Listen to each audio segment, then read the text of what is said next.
ሰላም ጤና ይስጥልን የተወደዳችሁና የተከበራችሁ የጎህ ቴሌቪዥን አድማጭ ተመልካቾቻችን እንደምናላችሁ የዕለተ ቅዳሜ ህዳር 20 ቀን 2018 ዓ.ም ሰበር መረጃዎችን ይዘን ቀርበናል። መረጃዎቻችን ቶሎ እንዲደርሷችሁ ዩቲዩብ ቻናላችንን ሰብስክራይብ፣ ላይክ፣ ሼር እያደረጋችሁ እስከ ፍጻሜያችን አብራችሁን ቆዩ።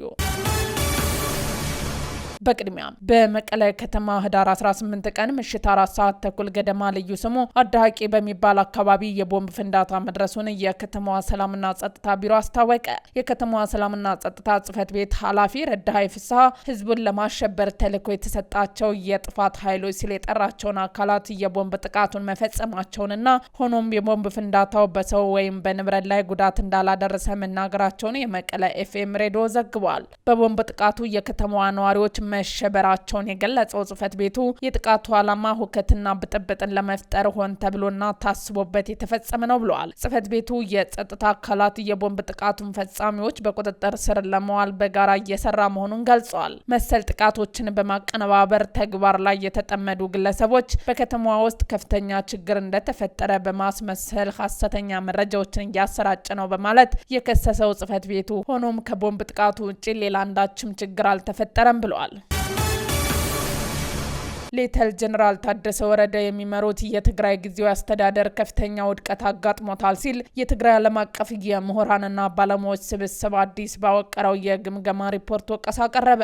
ሪፖርቱ በአቶ ጌታቸው ረዳ አመራር ወቅት ምክክር ተደርጎባቸው ትግራይ ከቀውስ ለማውጣትና የክልሉን ዘላቂ ጥቅሞች ለማስከበር የተለዩ 10 ጉዳዮች ላይ አሁን በሌተናል ጀነራል ታደሰ ወረደ አመራር ፍጹም ተዘናግተው ክልሉን ለበለጠ አደጋና የጦርነት ስጋት አድርገውታልን ብለዋል። የትግራይ ዓለም አቀፍ የምሁራንና ባለሙያዎች ስብስብ ይፋ ባደረገው የክልሉን ጊዜያዊ አስተዳደር ሁሉን አቀፍ የስራ አፈጻጸም የተመለከተ ባለ 10 ገጽ የ8 ወራት ሪፖርት ሌተናል ጀነራል ታደሰ ወረደ የሚመሩት ጊዜያዊ አስተዳደር ከፍተኛ ውድቀት እንዳጋጠመው አመልክቷል። የፕሪቶሪያውን ስምምነት አፈጻጸም፣ ጦርነትን ማስቀረትና ዘላቂ ሰላምን ማስፈን፣ ሁሉን አቀፍ ካቢኔ ማዋቀር፣ ሁሉን ያሳተፈ ምክክር፣ ከኤርትራ መንግስት ጋር ተጀምሯል ስለሚባለው ግንኙነት፣ የትግራይ ጸጥታ ኃይሎችና በአፋር ያሉ ታጣቂዎች ሁኔታ፣ የመገናኛ ብዙሃን ምህዳር በአጠቃላይ ሪፖርቱን በ10 ዘርፎች በመከፋፈል ግምገማውን በዝርዝር አስቀምጠዋል። በአቶ ጌታቸው ረዳ ፕሬዝዳንትነት ጊዜ በ10 ዘርፍ በከፋፈላቸው ጉዳዩ ላይ ክፍተቶች ቢኖሩም የተሻለ የአስተዳደር ሁኔታ እንደነበር ጠቅሶ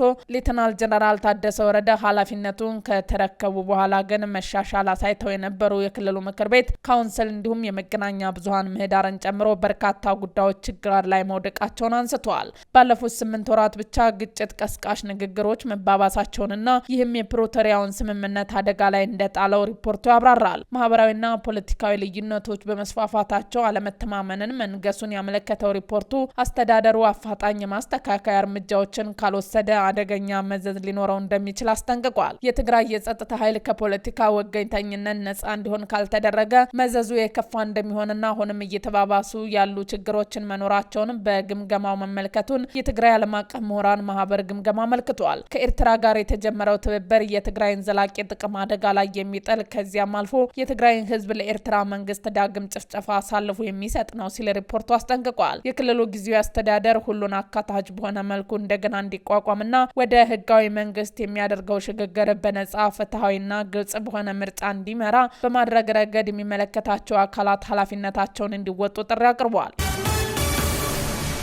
የኢትዮጵያ ገዢ ብልጽግና ፓርቲ ቀይ ባህር ዳርቻ ላይ የባህር ኃይል ጣቢያ የማቋቋም ፍላጎቱ የደህንነት አመክንዮንም ሆነ የደህንነት ትሩፋት የለውም ሲሉ የኤርትራው ማስታወቂያ ሚኒስተር የማነ ገብረ መስቀል አጣጣሉ። የጉዳዩ ዋና ውዝግብ የባህር በር አይደለም ያሉት የማነ ኢትዮጵያ ለንግድ አገልግሎት አዋጭ የሆኑ ስምምነቶች ላይ ለመድረስ በርካታ አማራጮች አሏት ብለዋል። የማነ የራስን የባህር በር ማግኘት የሚለው አጀንዳ ግን አደገኛና የኢትዮጵያ ጎረቤቶች ሉዓላዊነትና የግዛት አንድነት የሚጥስ መሆኑን ገልጸዋል። የማነ ሌላኛው የብልጽግና ፓርቲ አስገራሚ የራስን የባህር በር ጥያቄ ቀይ ባህር ዳርቻ ላይ የባህር ኃይል ጣቢያ ለመቋቋም ፍላጎት ያለው መሆኑን በተደጋጋሚ መግለጹ ነው በማለት ተችቷል። የንግድ ልውውጡን በቀይ ባህር በኩል የሚያደርገው ማንኛውም ሀገር ቀይ ባህር ዳርቻ ላይ የባህር ኃይል ጣቢያ የማቋቋም ህጋዊ መብት ይኖረዋል ማለት እንዳልሆነም የማነ ጠቁመዋል። ብልጽግና ፓርቲ የውጭ ወታደራዊ አዛዦች በአዲስ አበባ አንዳንድ ጊዜ የሚያደርጓቸው ተራ ጉብኝቶችን አጣሙ የማቅረብ አሰልቺ አካሄድ ማካሄድ ጀምረዋል በማለት የማን አያይዘው የተቹ ሲሆን ፓርቲው የአሜሪካው የአፍሪካ ወታደራዊ እዝ እንዲሁም የጣሊያን ባህር ኃይልና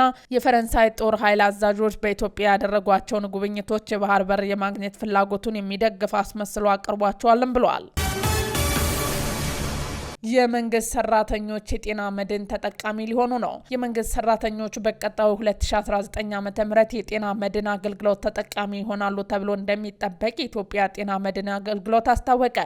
መደበኛ በሆኑ የስራ መስኮች የተሰማሩ ዜጎች የጤና መድን አገልግሎት እንዲያገኙ ታስቦ የተዘጋጀ የማህበራዊ ጤና መድን አገልግሎት በአዋጅና ደንብ ከጸደቀ ከ14 ዓመታት አስቆጥሯል። አዋጁ ሰራተኛው ከደሞዙ 3% እንዲቆረጥና የፌዴራልና የክልል መንግስት ለቀጠሩት ሰራተኛ 3% እንዲሸፍኑ ይደረጋል። ሆኖም ግን ባለፈው ዓመታት በመንግስት በኩል በቂ ገንዘብ ባለመኖሩና በኑሮ ውድነት አማካኝነት ሳይተገበር ቢቆይም በዘንድሮ ዓመት ግን የተሻለ ተስፋ ተይዟልም ተብሏል። በዘንድሮ ዓመት በጤናው ዘርፍ የተሰማሩ ከ500 ሺህ በላይ ሰራተኞች ለአገልግሎቱ መመዝገባቸውን የጠቀሱት ዳይሬክተሩ ከገንዘብ ሚኒስቴር 4.5 ቢሊዮን ብር መጽደቁን ተናግረዋል። በሚቀጥለው ዓመትም ሁሉም የመንግስት ሰራተኛ ተጠቃሚ እንዲሆን የፌዴራልም ሆነ የክልል መንግስት በጀት ይይዛል ተብሎ እንደሚጠበቅ አመልክቷል።